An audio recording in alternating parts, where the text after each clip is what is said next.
नमस्कार, आप देख रहे हैं BS न्यूज़ नेटवर्क। इस वक्त बिहार के जम्मू जिला में मौजूद हैं। बता दें कि आपके यहाँ पे भाकपा माले के द्वारा तीसरा दिन आज न्याय यात्रा निकाला गया है। बदलो बिहार बदलो जम्मू न्याय यात्रा। आखिरकार क्या न्याय ये लेना चाहते हैं, इन्हीं से बात करके जानेंगे। आइए हमारे साथ। जो न्याय यात्रा पैदल कितना किलोमीटर आप लोग चल चुके हैं? हम लोग लगभग अब 45 किलोमीटर के आसपास पहुंच चुके हैं। ये पदयात्रा चकाय प्रखंड मुख्यालय से निकला है और ये यात्रा बटिया, बरनार, खपरिया, सोनहो होते हुए आज हम लोग अभी टेहिया तक पहुंचे हुए हैं। बिहार का सुशासन के सरकार में इतना पैदल चलने की जरूरत क्यों पड़ रही है आप लोग? ये बिहार में सुशासन की सरकार नहीं, बिहार में कहा जाए तो कुशासन की सरकार है। आज हम देख रहे हैं कि हर जगह हत्याएं हो रही है, बलात्कार हो रहा है, महिला उत्पीड़न है, शिक्षा का घोर अभाव है। हर जगह हम तो इस सरकार को क्या कहा जाए? इस सरकार को कहा जाए कि ये कुशासन की सरकार है। ये सुशासन की नहीं, ये कुशासन की सरकार है, जिसका जीता जागता उदाहरण आपको जब आप यहाँ से वहाँ हम पैदल यात्रा कर रहे हैं तो हर जगह देखने को मिल रहा है। हमने जब बटिया में रात्रि विश्राम किया तो हमने देखा कि वहाँ पर जो आदर्श गांव का सपना दिखाया गया था मोदी जी की तरफ से, आदर्श गांव में अगर आप जा कर के रहें तो आपको शौचालय तक नहीं मिलेगा, पानी का पीने की व्यवस्था तक नहीं मिलेगा। कोई अगर बीमार हो जाए तो वहाँ प्राथमिक स्वास्थ्य का लाभ उसको नहीं मिल सकता है। नहीं, इस तरह की घोर संकट है वहाँ पर। गर्मी के मौसम में पानी की घोर किल्लत हो जाती है। वहाँ के लोगों को बगल के नदी और या झरना से पानी पीने के ऊपर मजबूर होना पड़ता है। आज जब हम वहाँ से यहाँ चल रहे हैं तो हम देख रहे हैं कि आगे आपको सुखनर नदी पर एक पुल मिलेगा, जिस पुल का उद्घाटन माननीय नीतीश कुमार जी के शासनकाल में हुआ है।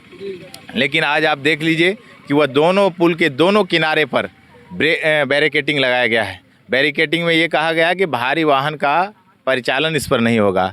मैं पूछना चाहता हूँ कि आपने कौन सा पुल बनाए हैं जिस पर भारी वाहन नहीं चल सकता है? वह दोनों मांगो बंदर के सुखनर नदी पर बना पुल या आपको नरियाना के क्यूल नदी पर बना पुल, दोनों ही पुल आज ध्वस्त होने की स्थिति में है। मैं तो कहना चाहूँगा कि यह दोनों पुल जो है भ्रष्टाचार के बुनियाद पर खड़ा था और उस पुल का उम्र पूरा हो गया है। आज हमारे माननीय विधायिका कह रही थी कि हम 6 करोड़ रुपया सैंक्शन किए हैं। मैं पूछना चाहता हूं उन विधायक से कि 6 करोड़ रुपया में आपकी कमीशन कितना है? और उस समय के जो तात्कालिक विधायक था उनका कमीशन उस समय के तात्कालिक विधायक पे आप आरोप लगा रहे हैं? एकदम आरोप है। आरोप ये है, सबूत इससे बड़ा क्या सबूत हो जाएगा कि बना हुआ पुल ध्वस्त हो रहा है। जनता के टैक्स के पैसे से बना हुआ पुल आज 6 साल नहीं चल पाया, हुआ ध्वस्त हो रहा है। ठेकेदार का इस तरह नोटबंदी करके मोदी सरकार ने 2000 के नोट को लाया था और अपने ही शासनकाल में उसे बंद करा दिया। 7 साल वह नोट नहीं चल पाया। उसी प्रकार ये जो नरियाना के पुल हो या मांगो बंदर का पुल हो या बिहार के तमाम पुल, आज देखिएगा कि भ्रष्टाचार के बुनियाद पर खड़ा है और वह एक एक करके ध्वस्त हो रहा है। इसलिए भाकपा माले पार्टी ने नारा दिया है कि बदलो बिहार बदलो जमुई। जमुई को भी बदलना है, बिहार को भी बदलना है। इसलिए कि बिहार सरकार ने जो वादा किया था कि हम गरीब भूमिहीनों को 5-5 डिसमिल ज़मीन देंगे, उनको पक्का मकान देंगे, उनके बच्चे के पढ़ने के लिए शिक्षा की गारंटी करेंगे, उनके स्वास्थ्य की गारंटी करेंगे, लेकिन आज हम देख रहे हैं वह कोई गारंटी पूरी नहीं हो रही है। बिहार सरकार तो जल नल योजना दी है, केंद्र सरकार सबके खाते में 2-2 हज़ार रुपया दे रही है। उसके बाद जनधन योजना आया है। कितना प्रकार का योजना चल रही है बिहार सरकार की तरफ से? आप जो कह रहे हैं कि 2000 रुपया देना, उन्होंने 15 लाख देने की वादा किया थे। 15 लाख का क्या हुआ? नल जल की बात कर रहे हैं, घर घर नल जल पहुंचाने की बात कर रहे हैं। आप यहां पर तमाम लोग हैं, इनसे पूछिए कि 94% नल जल बिहार में फेल है। स्मार्ट मीटर लगा दिए हैं ताकि चोरी बंद हो जाए बिहार में। स्मार्ट मीटर के नाम पर जनता चोरी नहीं कर रही है, सरकार चोरी कर रही है। सरकार चोरी कर रही है। जनता के पैसे को स्मार्ट मीटर लगाकर चोरी कर रही है और यही पैसा धन्ना सेठ को दिया जाएगा। स्मार्ट मीटर लगा करके जनता की पैसा को अपने खाते में लेकर के उनको देना चाहते हैं और दूसरी तरफ बिहार के किसानों के, मजदूरों के जो ज़मीन है उस ज़मीन को कागजात के आधार पर उन्हें बेदखल कर रहा है और बेदखल करके इस ज़मीन को लैंड बैंक बनाया जा रहा है और लैंड बैंक बना करके फिर ये धन्ना सेठों के हाथों में जमा करने की कोशिशें इस सरकार की है। जिस प्रकार जब हमने नोटबंदी को देखा तो केंद्र सरकार, मोदी सरकार ने कहा था कि नोटबंदी जब हुई है तो काला धन आएगा। आज हम देख रहे हैं कि काला धन तो आया नहीं, गरीब तो लाइन में लग गए। राम मंदिर बना दिए हैं, 370 हटा दिए, इतना इतना विकास का काम कर। राम मंदिर तो बना दिए, ठीक की बात है, लेकिन राम राज्य कब आएगा? मैं ये बात पूछना चाहता हूँ। क्या मणिपुर की महिलाओं को नंगा घुमाया गया या राम राज्य का उदाहरण है? क्या कठुआ में बच्चियों को बलात्कार करके हत्या कर दी गई या राम राज्य का उदाहरण है? क्या बिहार के मुजफ्फरपुर के सेंट्रल होम में बच्चियों के साथ बलात्कार किया गया, ये राम राज्य है? या हर दिन रोज डकैती हत्याएं हो रही है, वो राम राज्य है? या झाझा की एक महिला को नंगा घुमाया गया, ये राम राज्य है? ये अगर राम राज्य है तो इस तरह के राम राज्य को मैं नहीं मानता हूं। मैं जनता की राज को स्थापित करने के लिए ये न्याय पद यात्रा निकला है और इसमें देख रहे हैं कि तमाम गरीब भूमिहीन, जिनको आज़ाद हिंदुस्तान में रहने के लिए ज़मीन नहीं है, जिनको शौचालय बनाने के लिए ज़मीन नहीं है, जिनको बच्चे को पढ़ने के लिए स्कूल की व्यवस्था नहीं है, जिनके घर में बीमार हैं लोग हैं, उनको इलाज कराने की व्यवस्था नहीं है। आज जमुई जिला के 279 हेल्थ एंड वेलनेस सेंटर है, प्राथमिक उप स्वास्थ्य केंद्र है, और वह उप स्वास्थ्य केंद्र कागज़ पर बना हुआ है लेकिन धरातल पर नहीं है। नहीं तो आप एक भी हेल्थ एंड वेलनेस सेंटर में अगर डॉक्टर हो, नर्स हो, दवा की व्यवस्था हो तो आप बता सकते हैं, कहीं भी कोई व्यवस्था नहीं है। ये यहाँ के जो विधायक हैं, ये जो मंत्री हैं, बड़ी बड़ी बातें करते हैं, लफाजी करते हैं कि हम ये करेंगे, हम वो करेंगे। मैं तो कहना चाहता हूँ कि सबसे पहले आप गरीबों को उनको रहने के लिए 5-5 डिसमिल ज़मीन दिला दें, तब हम समझेंगे कि आप दलित के नाम पर चुनाव जीत करके जाते हैं, दलित के नाम पर संसद भवन में बैठते हैं, लेकिन आज दलित सड़कों पर उतर करके हर एक कार्यालय में अपना आवेदन देते हैं और कहते हैं कि आज़ाद हिंदुस्तान में हमको रहने के लिए 5 डिसमिल ज़मीन की गारंटी किया जाए। दलित का नाम पे आप जो बोल रहे हैं, तो चिराग पासवान बड़े नेता हैं दलित के, और जमुई से सांसद 2 बार हो चुके, अभी उनका जीजा जी जमुई से सांसद हैं। तो चिराग पासवान तो दलित के लिए इतना विकास कर ही रहे हैं। कौन से विकास किए हम आप बता दें? एक भी विकास उनका नहीं है।